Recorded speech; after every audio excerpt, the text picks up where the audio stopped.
So this case study is little dated, but it builds on what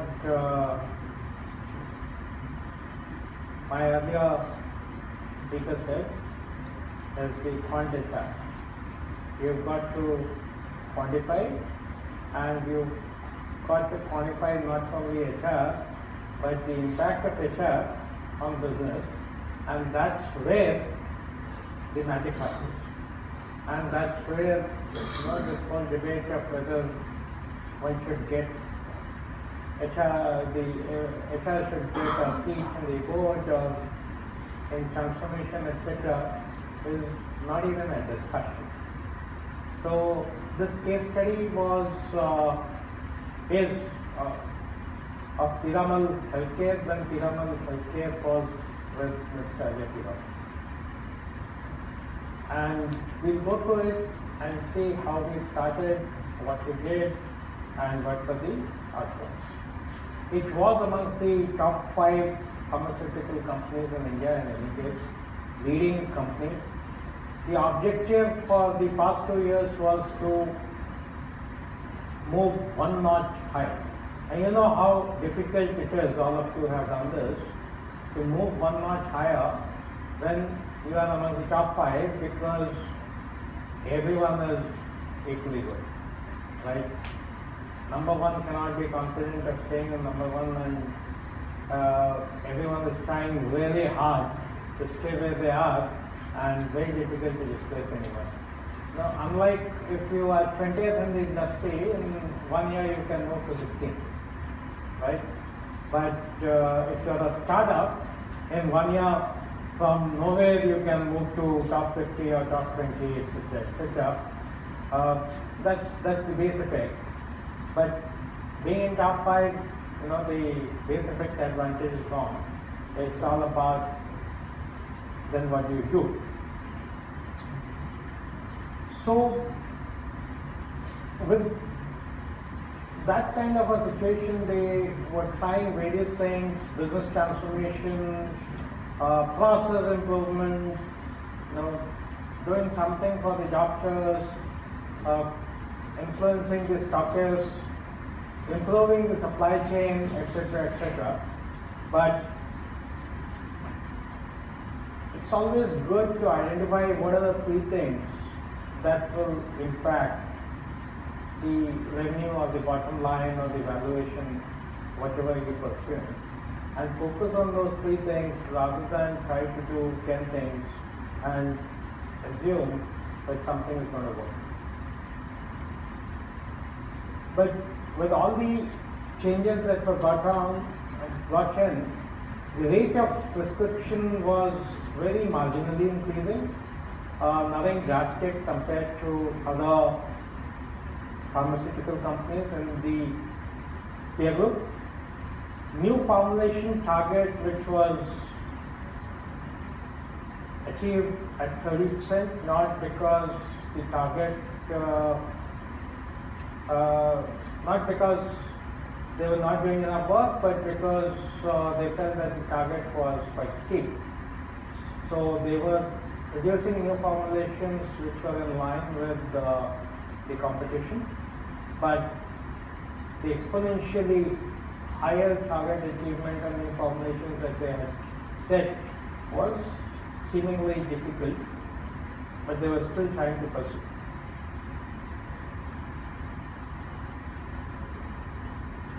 So, we spoke about this, the transformation was in progress, a lot of changes were being done, but the objective was not achieved. So what was the challenge? So if you've gotten the process right, the investment right, and all that, then for the challenge, people. And then we were brought in, we measured, I used to be with Gallup India those days, and we measured both the doctor's engagement and the employee engagement, including the sales team engagement, and we plotted 48 SBOs, therapeutic groups, into geographies formed the SBOs. So they had 12 therapeutic groups circles and 4 geographies. So 48 SBOs were plotted. And with sales team engagement on x-axis and the doctor's engagement on y-axis, and we got something like this, right? So we had in the top quadrant 130% of the targets achieved, and in the bottom quadrant only 70% of the targets were achieved, right?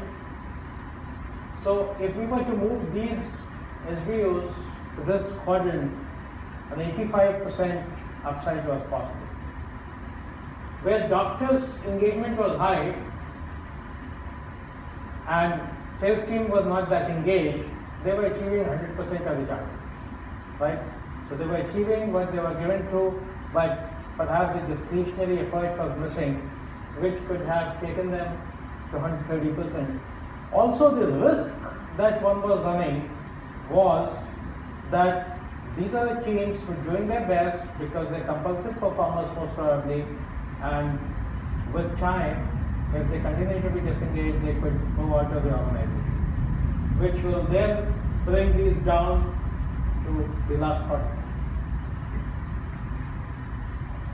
Where employees were engaged, but they were not engaging the doctors, I call it country club.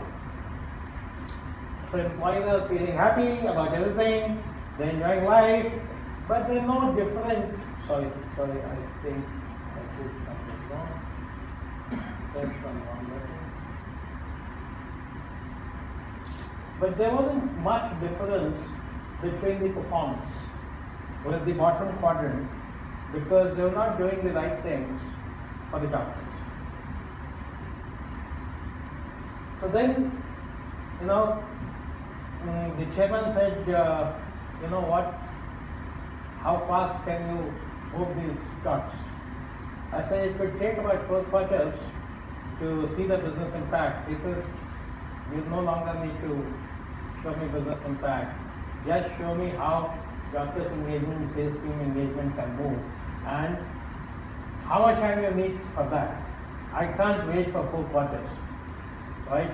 That reminded me of a story. I'll take maybe 2 minutes or even half a minute to tell you another story. I was having a breakfast session with Pawan Agrawal, who was the CEO of IIM Ahmedabad. Those days, I think, it was IIM Ahmedabad by then.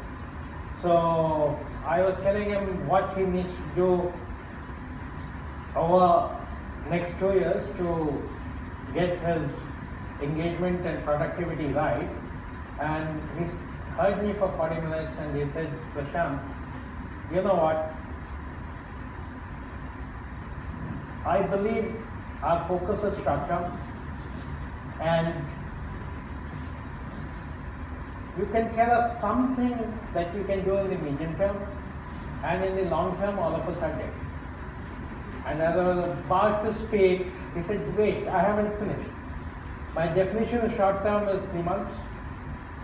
My definition of medium term is 6 months. Anything that you're going to do post 6 months or is going to deliver results post 6 months, please don't talk about it.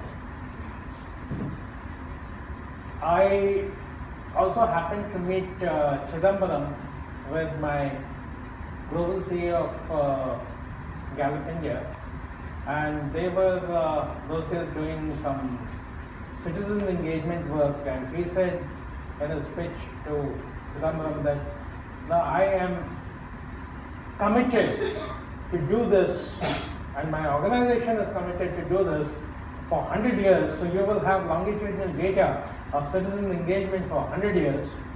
And Chidambaram heard him for 15 minutes and then said, hey, it's great that you guys are committed for 100 years, but what we need is only 5 years.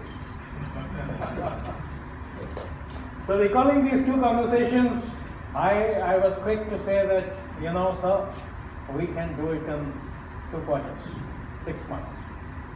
So I met the Pawan Agrawal deadline of short and medium term, and not going into long term when all of us are dead. And we started work.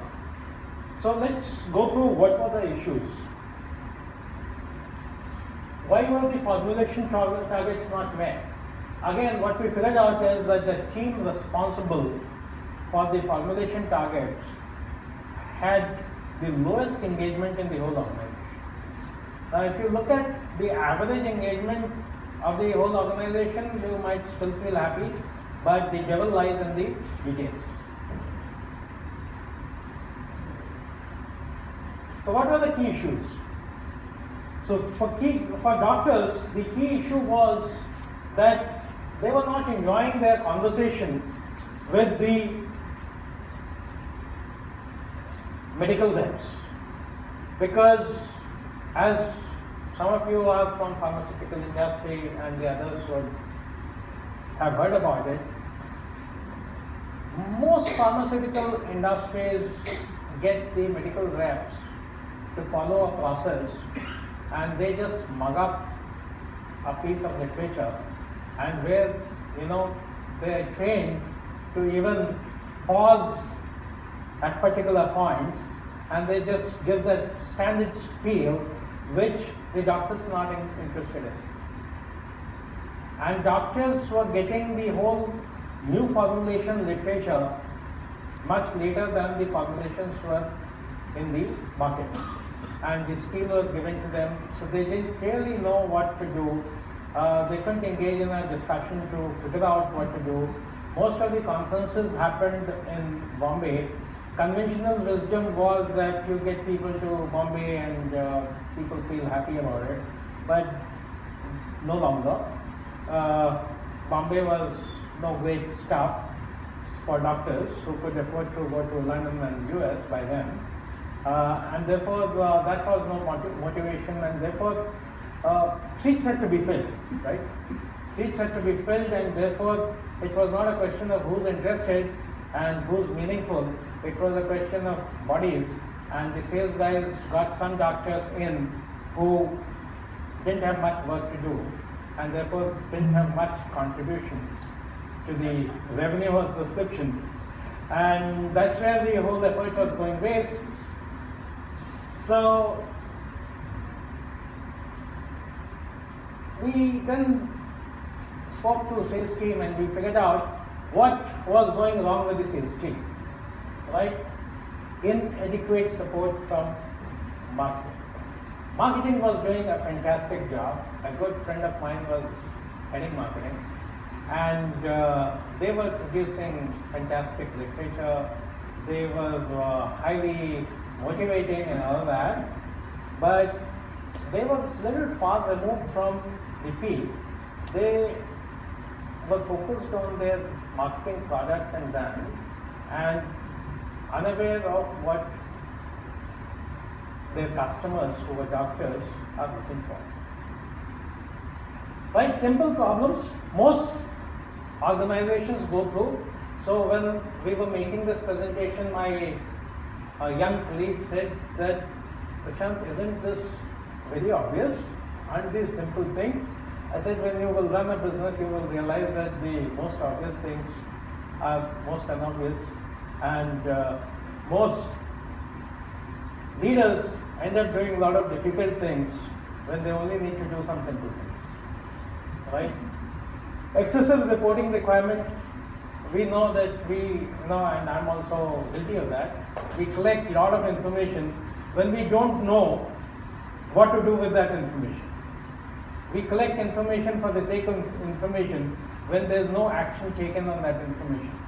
So that is useless effort, which prevents the area managers, regional managers to be in the field and support the field staff and understand what their customers need, rather than sit in the office and do reporting.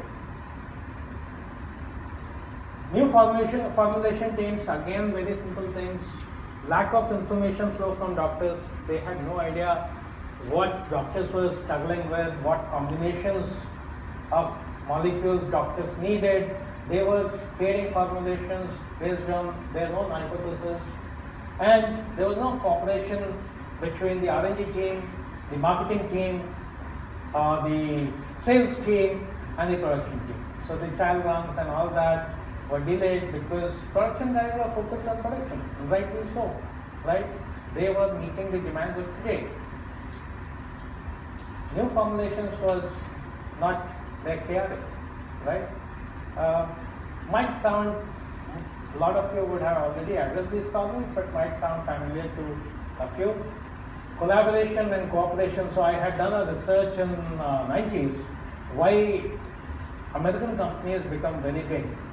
Those days I used to work on India entry strategy, and Indian companies don't. Right?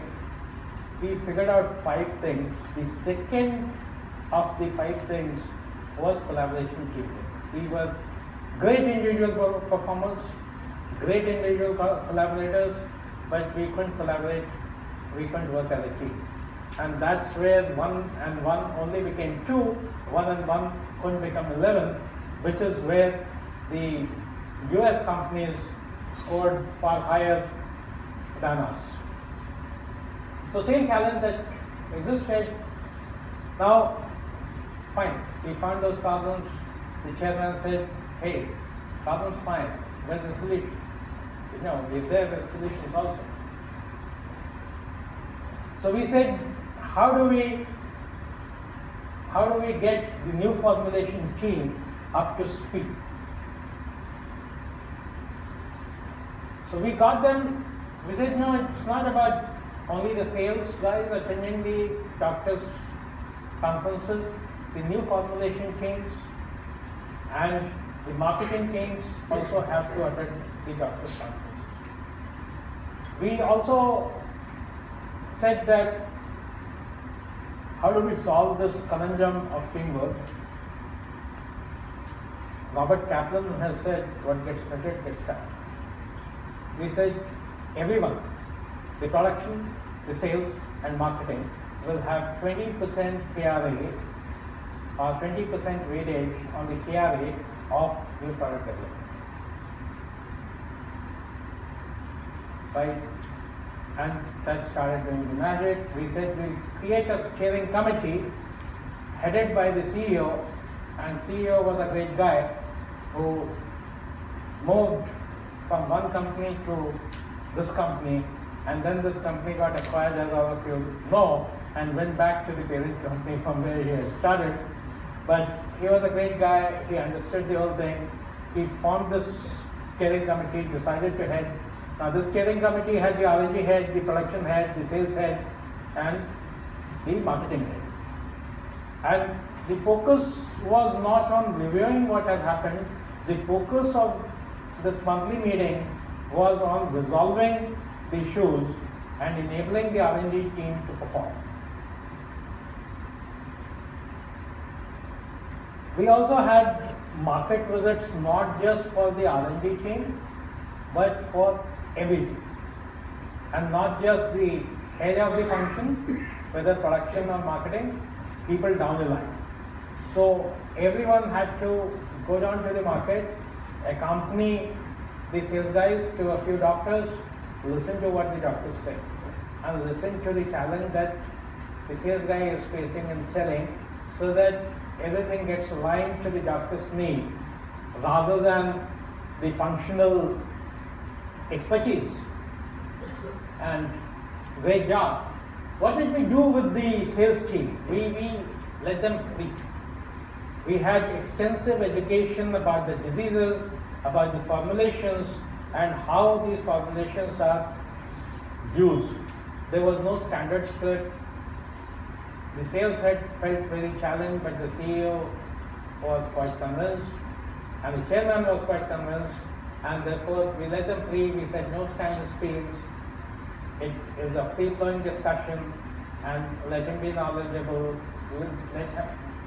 Make sure that he has the right discussion. Do the role plays. Do the role plays in the training and get that right. And we also said that why don't we optimize how much information do you need?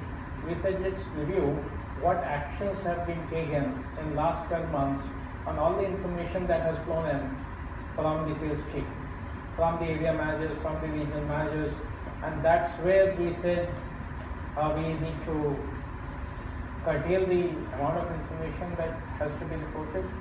We need to automate it, and at a stockist level, provide a MIS executive and let him do it.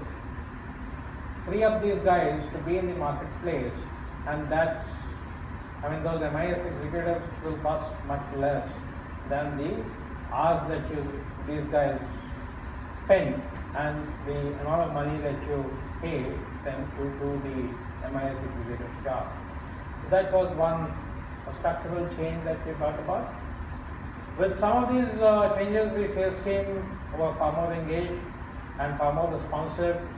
For the country club guys, we said that the focus on performance reviews will be higher, and the performance review will be on their doctors' engagement. How engaged are these doctors?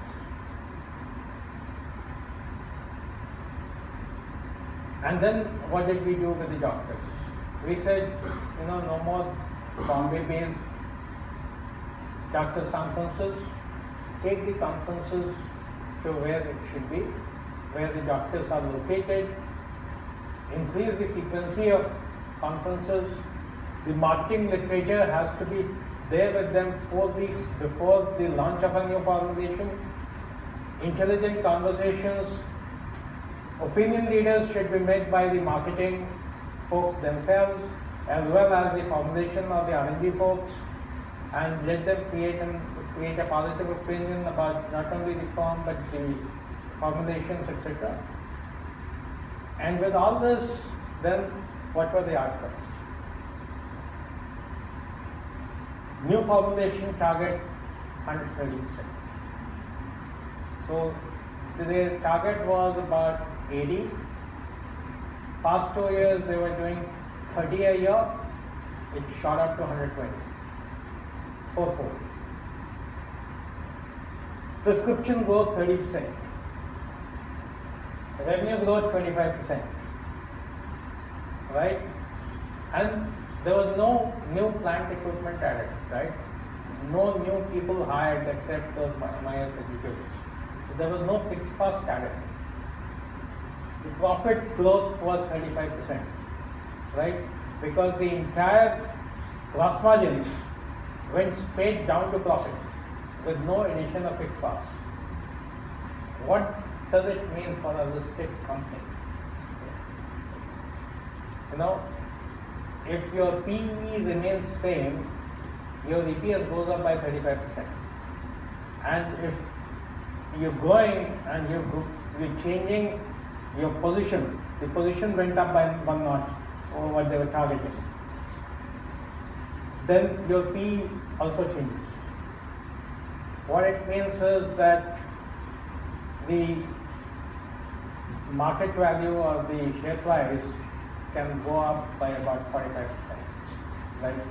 And all of us know that the company sold at a significant premium eventually, right? And I must commend the chairman that we were discussing a 1-year plan. Okay, one more thing. The chairman said after all this that why don't we change our performance management system? We should measure only 3 things: doctors' engagement, employee engagement, and cash flows. Cash flows. Finally, they have to result in outcome, right? And you should measure the final outcome, which is important from a shareholder perspective. So all 3 covered, right? Customers covered, employees covered, and shareholders covered. But the HR head was not very comfortable, and some of the leaders were also not very comfortable. So he said, okay, I can't interfere with your work.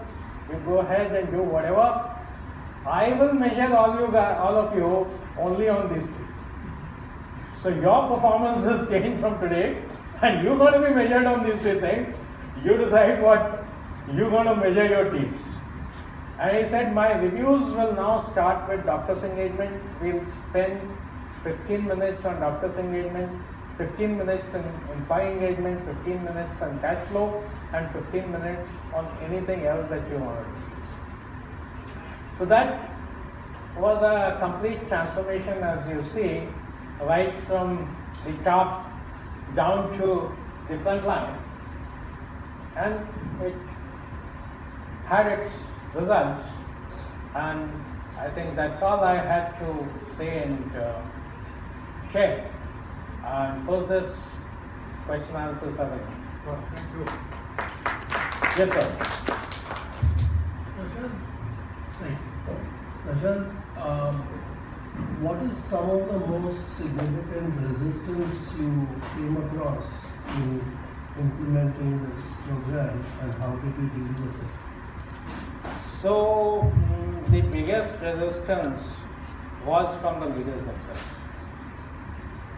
because of the conventional wisdom, because of the experiences that they had, and the successes. All of them were highly successful leaders, right? We know the journey of this company, right? It was some 10th or 12th, and it came to top 5. And all these leaders were the reason that it reached top 5. And the conventional learning of the, we've all read, what got you here will not get you there. But when we succeed, we forget that. And then we are pressing accelerator without shifting the gear, which means burning more fuel without increasing the velocity. So they were the biggest obstacle. How we managed, the chairman and the CEO were completely sold, right? And therefore, they had to align. They didn't have too much option. Having said that, we didn't force anyone to align. Those days, Nitin Nodia was the advisor to the chairman, and he used to work with the leadership team. So I partnered with Nitin Nodia, and we worked with the leadership team one-on-one. They anyway knew that the chairman and CEO being convinced. Sudarshan Jain was the CEO, right? Sudarshan Jain is a great guy and very people focused. So he was not going to push them to agree. So they knew that they had to agree, and therefore, as we heard, that in the interviewing process, you make up your mind in the area of 14 minutes, and then you just validate it. So it was easier for us to convince them and convert them, because in their mind they knew they had to change is evident. So how can they align, and why do they need to align? So that really, Nitin Nodia's presence helped us quite a lot.